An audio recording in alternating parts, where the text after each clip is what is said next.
ये है आपका अपना चैनल माई पोर्टल। साथियों, ये पत्र आया है 22/12 को और पत्र क्रमांक है 7087।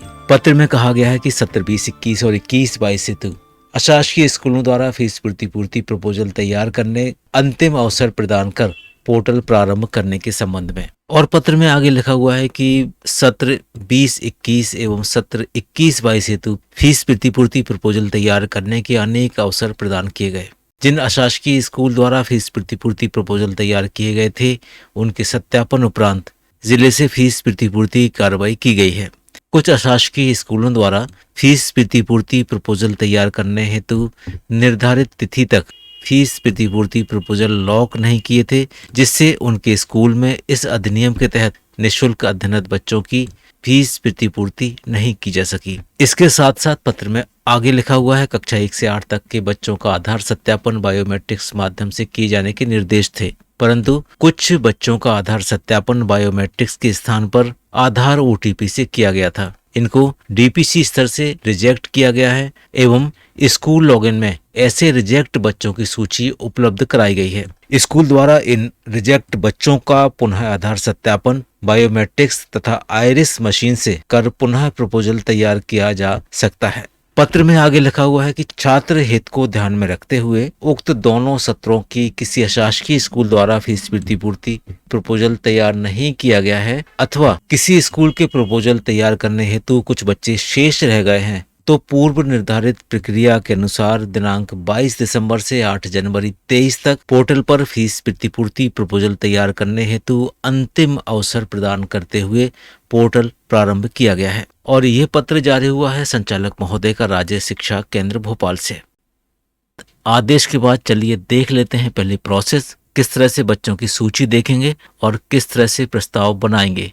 RT पोर्टल कुछ इस तरह से लॉगिन होगा। यहाँ पर आपको स्कूल के PS ID से लॉगिन करना है। लॉगिन करने के बाद आपको RT सेक्शन में जाके शुल्क प्रतिपूर्ति एवं भुगतान प्रबंधन में जाके आपको अपना प्रपोजल्स तैयार करना है। जब आप लॉगिन कर लेंगे तो कुछ इस तरह के ऑप्शंस आपको यहाँ पर दिखाई देंगे। यहाँ पर एक लास्ट का नया ऑप्शन ऐड हुआ है, पेमेंट निष्क्रिय छात्रों की सूची। इसमें 3 तरह के ऑप्शन एक्टिवेट किए गए हैं। नेशनल एडमिशन के माध्यम से DPC द्वारा अस्वीकृत किए गए छात्रों की सूची। दूसरा ऑप्शन है DPC के द्वारा अस्वीकृत किए गए छात्र जिनका आधार सत्यापन OTP के द्वारा किया गया है। और तीसरा यहाँ पर DPC द्वारा अस्वीकृत शिक्षा पोर्टल पर अन्य स्कूल में अध्ययनरत छात्र। अब इन तीनों ऑप्शनों को हम आपको समझा देते हैं कि आखिर इनमें है क्या। पहला जो वास्तविक रूप से डमी बच्चे थे और इस सत्र में आपको दिख रहे थे। दूसरा DPC द्वारा अस्वीकृत किए गए ऐसे छात्र जिनका सत्यापन OTP के द्वारा किया गया था। जैसा कि निर्देश था कक्षा 1 से 8 तक के सभी बच्चों का बायोमेट्रिक्स मशीन के द्वारा सत्यापन करना था, लेकिन कुछ बच्चों का सत्यापन OTP के माध्यम से हो गया था। उन बच्चों को भी DPC से अस्वीकृत करके आपके पोर्टल पर वापस कर दिया है। तीसरा ऑप्शन है DPC द्वारा अस्वीकृत शिक्षा पोर्टल पर अन्य स्कूल में अध्ययनरत छात्र। और यहाँ पर आपको हम बता देते हैं ये वो बच्चे हैं जो वास्तविक रूप से RT के तहत आपके प्रपोजल में ऐड हैं, लेकिन इसके साथ साथ शिक्षा पोर्टल पर किसी अन्य स्कूल पर अन्य डाइस कोड पर उनकी मैपिंग हो रही है और वहां पर वेरिफिकेशन संकुल प्राचार्य द्वारा किया जा रहा है। ऐसे बच्चों को भी DPC स्तर से रिजेक्ट कर दिया गया है। आप एक बार प्रपोजल बनाने से पहले इन तीनों तरह के ऑप्शन को देख लें, इनकी सूची निकाल लें। नोडल अधिकारी से सत्यापन कराना है और ऑनलाइन आप फॉरवर्ड कर देना है। राज्य शिक्षा केंद्र के पत्र आपको दिखाते हैं क्या वास्तविक निर्देश थे और कब कब तिथियों में वृद्धि की गई।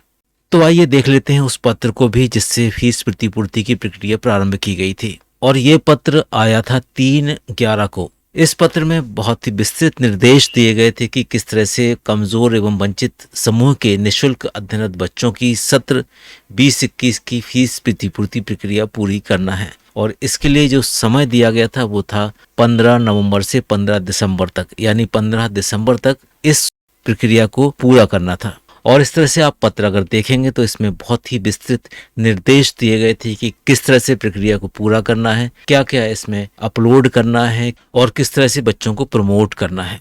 ये बहुत ही विस्तृत पत्र आप सभी ने देखा होगा। साथियों, इस पत्र के बाद जो पत्र आया था वो भी हम आपको याद दिला देते हैं। अगला पत्र आया था 20 मई को 3319 पत्र क्रमांक के माध्यम से।